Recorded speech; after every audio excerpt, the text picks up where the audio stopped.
Quantum मेटेरियलको एउटा important concept that is given by Euler's theory अथवा Euler's फर्मुलाको different in कन्डिसनमा चाहिँ कस्तो एप्लिकेसन हुन्छ भनेर चाहिँ आज डिल गर्छौँ र हामी आज डिफ्रेन्ट तपाईँहरूको डिफ्रेन्ट कन्डिसन्स इन कन्डिसनमा चाहिँ युलर्स फर्मुला कसरी भेराइ हुन्छ र त्यसमा चाहिँ आउने फर्मुलाजहरू के हुन्छ डिराइभ गर्छौँ। फर्स्ट केस चाहिँ तपाईँको बोथ एन्ड्स हिज हुँदाखेरिको तपाईको चाहिँ कन्डिसन के हुन्छ त्यो चाहिँ हामीले डिराइभ गर्छौँ। So let us suppose that तपाईँको चाहिँ एउटा कलम छ right.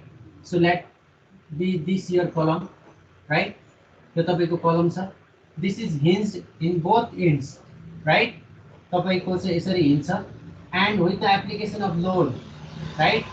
So that PCR with the creeping load that is taking place it will take deflected shape as like this and त्यो अवस्थामा चाहिँ तपाईँको डिफ्लेक्टेड सेप चाहिँ let us suppose that initial length L छ and L effective will be the length after deflection right. So तपाईँको hinge support हुँदाखेरि चाहिँ यसरी डिफ्लेक्सन हुन्छ र यसमा आउने चाहिँ तपाईँको चाहिँ क्रिप्लिङ लोडको चाहिँ अथवा क्रिटिकल लोडको चाहिँ भ्यालु कति हुन्छ भनेर चाहिँ हामीले आजको क्लासमा चाहिँ डिल गर्नेछौँ। सो तपाईँको चाहिँ बोथ इन हिन्जको केस छ right. So let us suppose that for the derivation of this type of questions तपाईँले चाहिँ सपोजिसन गर्नुपर्ने हुन्छ। सो लेट अस हामी के सपोज गर्छौँ भनेपछि let this be your section x x that is situated x distance apart right. That is situated x distance apart and the deflection in this case is y. So y with the deflection at the section x and तपाईँले derivation गर्दाखेरि चाहिँ one thing you need to remember is that तपाईँको कुनै एउटा कलम छ यसरी चाहिँ तपाईँको कन्भेक्सिटी प्रोड्युस गर्दाखेरि चाहिँ with help of load P कन्केभिटी।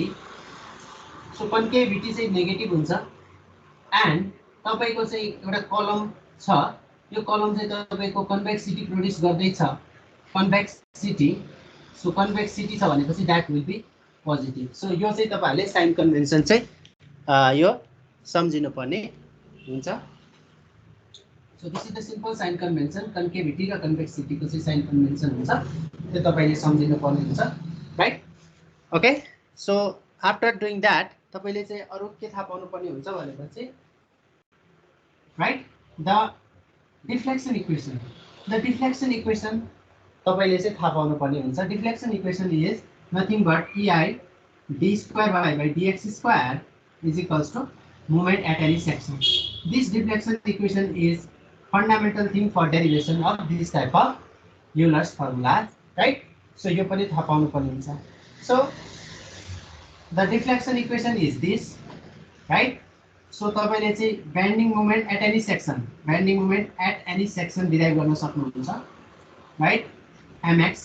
So bending moment at any section is mx that is given by यहाँ हेर्नुस् त तपाईको यो p ले चाहिँ यो डिफ्लेक्टेड स्टेटमा चाहिँ बेन्डिङ मोमेन्ट कति क्रिएट गर्छ त p into y isn't it.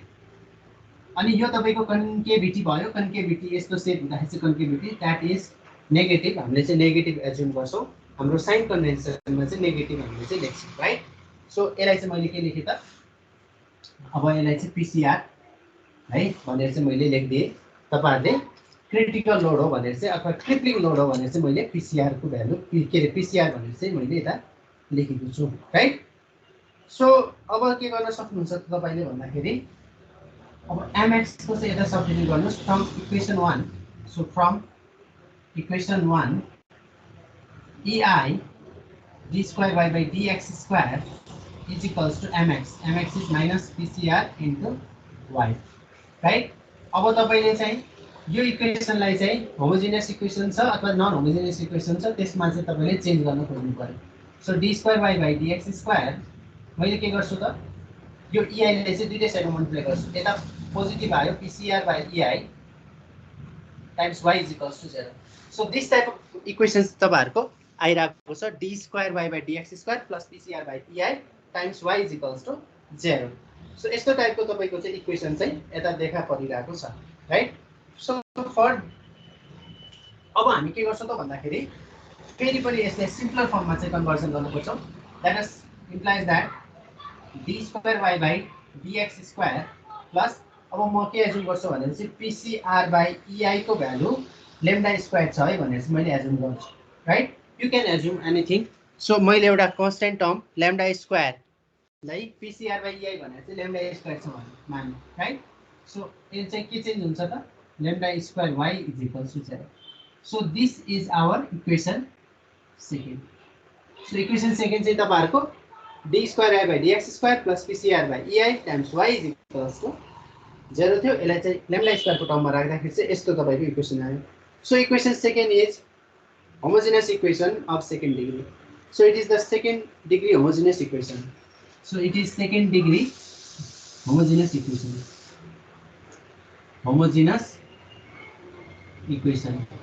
right so it is second degree homogeneous equation and its solution can be simply written as the solution of this type of homogeneous equation can be simply written as right so the homogeneous equations को solution के लेख्न सकिन्छ त भन्दाखेरि चाहिँ y is equals to a cos lambda x lambda भन्ने चाहिँ जुन चाहिँ तपाईको कन्स्टेन्ट टर्म छ त्यसको टर्ममा राख्न सकिन्छ plus b sin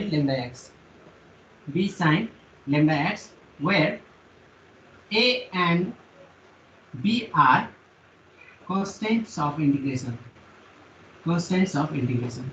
so these are the integration constant right so y is equals to a cos lambda x plus b sin lambda x को टर्ममा चाहिँ तपाईहरुले लेख्न सक्नुहुन्छ राइट अब त्यति गरिसकेपछि now you have to use boundary condition boundary conditions right so boundary conditions तपाईहरुले use गर्नुपर्ने हुन्छ so for using boundary conditions तपाईले डिफ्लेक्टेड शेपलाई चाहिँ हेर्नुपर्ने हुन्छ you need to observe the deflected shape so what does this deflected shape tells you so तपाईले चाहिँ हेर्नु पर्यो सो डिफ्लेक्टेड शेप चाहिँ कस्तो छ त है यसमा चाहिँ तपाईको x भ्यारी गर्नु भएको छ र x भ्यारी हुँदाखेरि चाहिँ डिफ्लेक्सन के भ्यारी छ त्यो चाहिँ हेर्नु पर्ने हुन्छ एट तपाईले x is equals to 0 let suppose that तपाईको a यो छ b सपोर्ट यो छ at x equals to a तपाईको चाहिँ x is equals to 0 you have y is equals to 0 right तपाईको यो छ सो इक्वेसन यसलाई चाहिँ हामीले 3 मानेको छ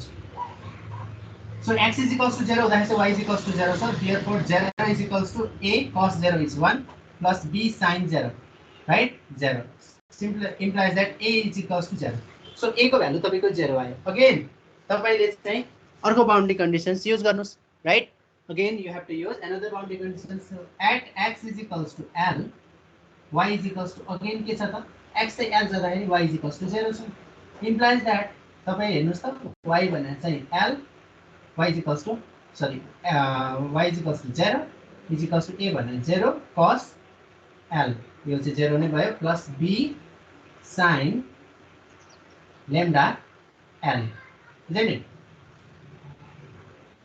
so a भनेर 0 भयो 0 राखे यो चाहिँ तपाईहरुको यस्तो आउने रहेछ implies that 0 is equals to b sin lambda l ल हेर्नुस् त यस्तो एक्सप्रेसन यस्तो इक्वेसन चाहिँ तपाईको चाहिँ आयो b is equals b sin lambda l is equals to 0 right b sin lambda l is equals to 0 आयो मतलब b sin lambda l is equals to 0 यसमा चाहिँ तपाईको के छ त भन्दाखेरि this integration constant this value of b right the value of b cannot be 0 since it is a integration constant it has certain value so you must have this sin lambda l is equals to 0 so sin lambda l 0 हुनु पर्यो तपाईहरु चाहिँ trigonometry इक्वेसनले sign गर्दाखेरि चाहिँ sin lambda l is equals to sin 0 हुन्छ अब यो हुँदाखेरि चाहिँ lambda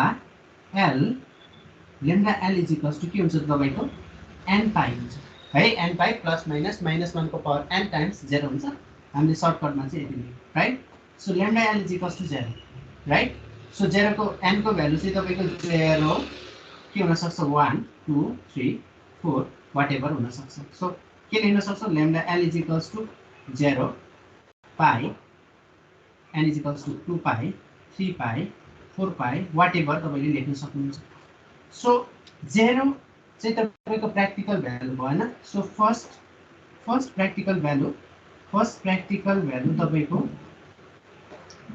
value or smallest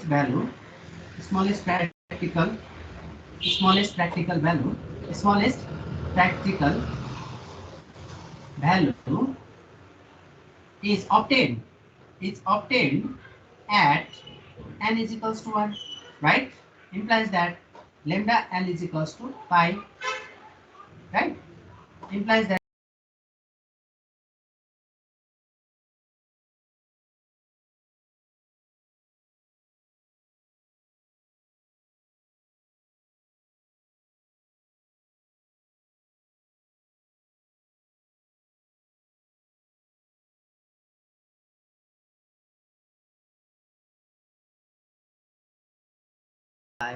right? So pi square, so तपाईको के आयो त pi square ei by L square आयो, right? Pi square ei by L भएको छ त pi square ei by L square. अब यसलाई चाहिँ तपाईले इफेक्टिभको टर्ममा लेख्दाखेरि चाहिँ pi square ei by L इफेक्टिभको चाहिँ स्क्वायर लेख्न सक्नुहुन्छ, where the length of the column before buckling is equals to the effective length after buckling, right? So तपाईले यसरी लेख्न सक्नुहुन्छ, where L is equals to L effective. So this is the formula for, so this is the simple formula for critical load when both the ends are hinged. दुईटा चाहिँ in hinge हुँदाखेरि चाहिँ तपाईको के हुँदो रहेछ त भन्दाखेरि critical load or crippling load को value pi square ei by L effective को स्क्वायर हुन्छ जब तपाईको L effective will be numerically equals to the length of the or the span of the column, right? So तपाईको length जति छ कलमको त्यति नै यसको चाहिँ भ्यालु हुन्छ. सो यसरी चाहिँ तपाईहरुले दुईटै इन चाहिँ हिन्ज हुँदाखेरि चाहिँ क्रिटिकल लोडको भ्यालु निकाल्न सक्नुहुन्छ. Very much easier and it may be asked in universe level examination. Thank you so much. Wish you a good day.